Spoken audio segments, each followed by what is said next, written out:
Abakurikirana ijambo ry'Imana kuri channel yacu turabashuhuje. Turabakunda cyane muri abantu b'Imana. Uyu rero ni umwanya w'ijambo ry'Imana, tugiye kubagezaho ibintu bikomeye ukwiriye gukora ukajya ubonekerwa n'Imana. Imana ikakubonekera mu ijoro, ikakubonekera aho uri hose, mbese ukagendana nayo ukumva uri umuntu w'Imana.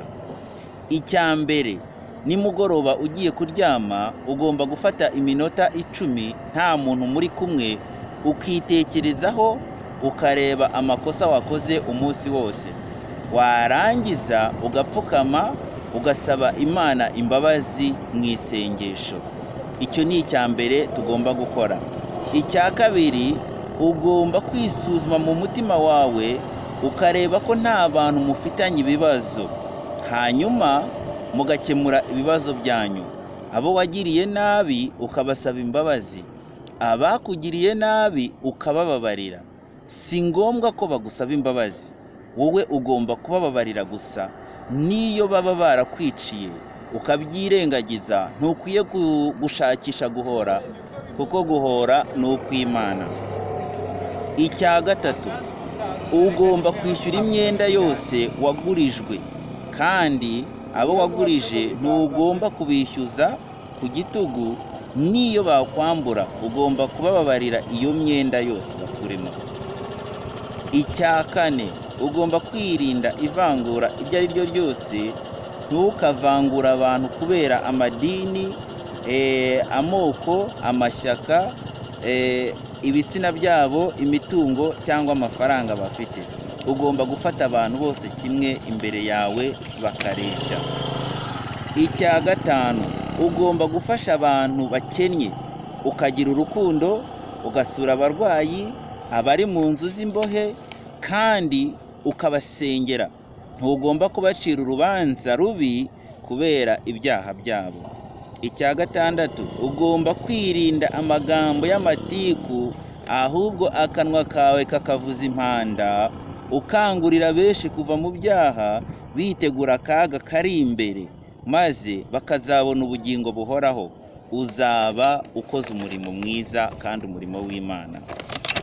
Icya karindwi, ufate umwanya byibura iminota 20 ku munsi usome ijambo ry'Imana, kuko ari ryo ndongozi y'ibihe byose. Wirinde gutinza umutima wawe ku by'isi, ahubwo utekereza Imana cyane ku bwiza bwayo n'imirimo myiza idukorera uko bukeye n'uko bwije. Icya munani, ntukagire ikintu na kimwe urya utabanje gusenga, kuko amagambo watuje akanwa kawe afite imbaraga zidasanzwe zo gusenya abadayimoni. Icya cyenda, uko iminsi izagenda yisunika, uzagenda ubona amavuta n'impano zidasanzwe, kuko Imana izagenda igukunda cyane, ari nako Satani akwanga cyane. Azaguteza abakobwa badasanzwe b'ikimero cyiza, kugira ngo mukunde muryamane amavuta yawe ameneke.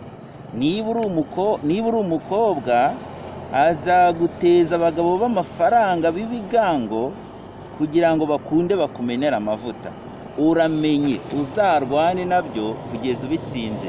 Ibyo nubitsinda uzaba umutoni ku mwami, azakubonekera kenshi kandi azakuvugisha. Icya 10, ibyo nubigeraho ntuzirare ngo utangire kwihimbaza kubw'ibitangaza byayo igukoresheje, ahubwo uzanezerwe nayo, uzakomeze uyihimbaze.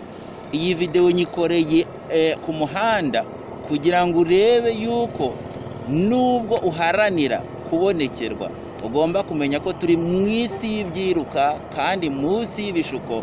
Ushikame mu gusenga, ushyireho imbaraga n'umwete. Ndabashimiye. Imana ibahe umugisha.